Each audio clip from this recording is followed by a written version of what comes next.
नाजरीन, इस वक्त हम अररिया ज़िला के जोकी असम्बली हलके में डूबा पंचायत में मौजूद हैं, जहां इस वक्त पैक्स इलेक्शन का पैक्स इलेक्शन की सरगर्मियां चल रही हैं। इस वक्त हम देख रहे हैं डूबा पंचायत में पैक्स इलेक्शन के लिए नए उम्मीदवार खड़े हुए हैं, जनाब परवेज़ आलम। उनकी हिमायत में लोग कुछ जमा हुए हैं और ये इलेक्शन ज़राई क़वानीन से मुताल्लिक़ है, ज़राई इस्लाहात, ज़राई किसानों की फलाह बहबूद से मुताल्लिक़ है।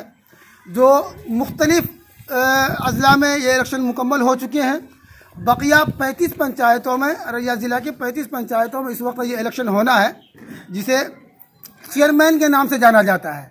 इस वक्त मौजूदा 3 टर्म से डूबा पंचायत का चेयरमैन जमशेद आलम थे और इस मरतबा परवेज़ आलम भी उम्मीदवार के तौर पर अपनी नामजदगी दाखिल करने जा रहे हैं आज। आइए लोगों से जानते हैं कि जो पहले से चेयरमैन थे आखिर उनको हिमायत क्यों नहीं कर रहे हैं और नए उम्मीदवार की हिमायत में ये लोग इकट्ठे हुए हैं। आइए एक तरफ से हम जानते हैं कि क्या वजह है। ये सबसे पहले तो आप ये बताइए, अपना नाम बताइए। हाँ, मेरा नाम है मोहम्मद नवाज सत्तर।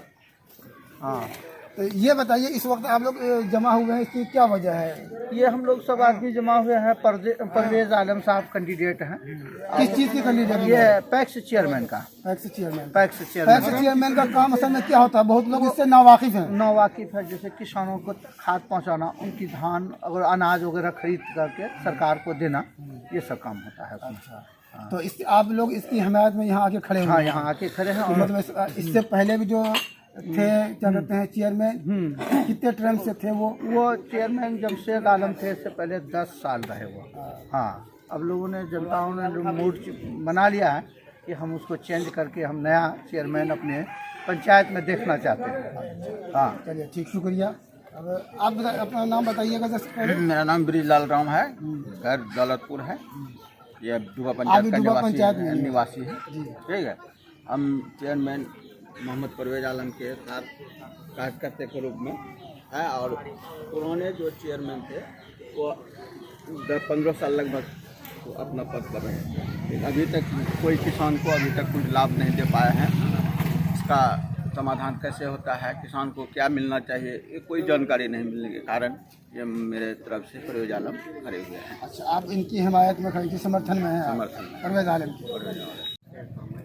मोहम्मद जमशेद, आप कहाँ रहते हैं? दौलतपुर में। दौलतपुर में मतलब बाशिंदा है। आप यहाँ आने की कोई ख़ास वजह? चेयरमैन में जो परवेज़ आलम खड़े हैं उसकी हिमायत कर रहे हैं, उसकी हिमायत में। तो नाज़रीन देख रहे हैं कि आप एक तरफ से यहाँ सब लोग परवेज़ आलम के लिए हिमायत कर रहे हैं कि उनको इस मरतबा चेयरमैन में, क्या कहते हैं, कामयाब बनाना है ताकि वो इनकी किसानों की फलाह बहबूद के लिए काम कर सके। हमारा नाम मोहम्मद शोएब है।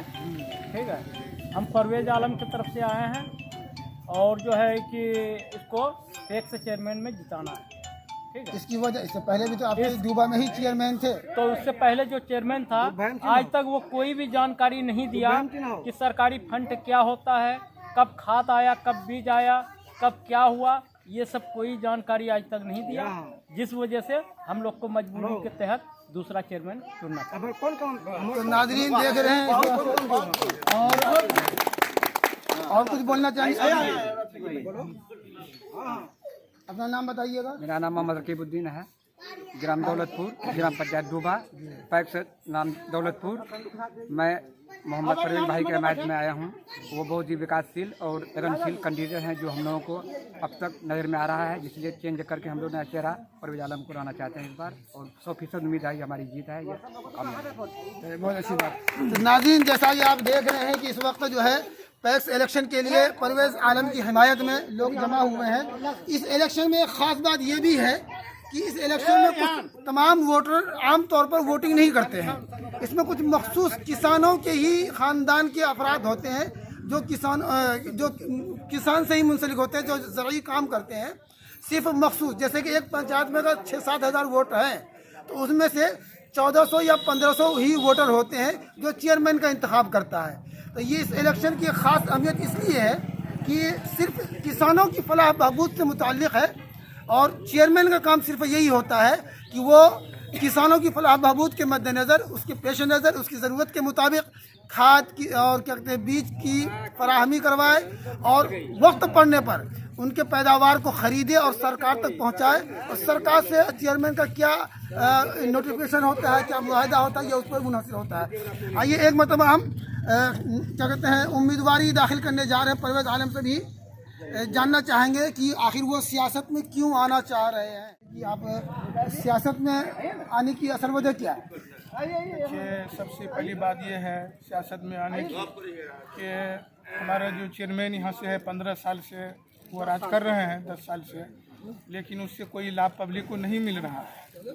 ना खाद मिल रहा है, ना बीज मिल रहा है, किसी चीज़ की मतलब ख़रीदारी भी नहीं कर रहे हैं, जिसकी वजह से हमने सोचा कि अब बदलना ज़रूरी पड़ेगा और पब्लिक का भी ये है कि नया चेहरा होना की ज़रूरत है। इसलिए हमने इसकी तैयारी की है और इंशाअल्लाह हमको पूरा भरोसा है कि पब्लिक हमको वोट देंगे, इंशाअल्लाह कामयाब। वोट देने के बाद कामयाबी मिलने के बाद ऐसा तो नहीं कि फिर आप गुज़िश्ता जो साबिक़ा जो चेयरमैन है लोग उससे नाउम्मीद हुए हैं, वैसा अमल आपका ना हो कि फिर लोग आपसे भी नाउम्मीद हो जाएं? इंशाअल्लाह नहीं होगा, इसकी पूरी तैयारी कर चुके हैं। इंशाअल्लाह टाइम पे सबको खाद मिलेंगे, बीज मिलेंगे, लोन मिलेंगे, जनरेटर, जो भी फंडम है चेयरमैन का सारा चीज़ मुहैया है इंशाअल्लाह। चलिए, अच्छी बात, हमारी नेक ख्वाहिशात आपके साथ है। हम उम्मीद करते हैं कि आप कामयाब हों और लोगों की फलाह बहबूद के लिए आप मुस्तकिल तौर पर काम करें, लोगों को फ़ायदा पहुँचे। इसी के साथ हम अपनी बात ये ख़त्म करते हैं। आइंदा फिर किसी न्यूज़ के लिए हम नई न्यूज़ लेकर के हम हाजिर होंगे। अब इजाज़त दीजिए। कैमरामैन दानिश कमर के साथ मोहम्मद असाद, NN न्यूज़ अररिया।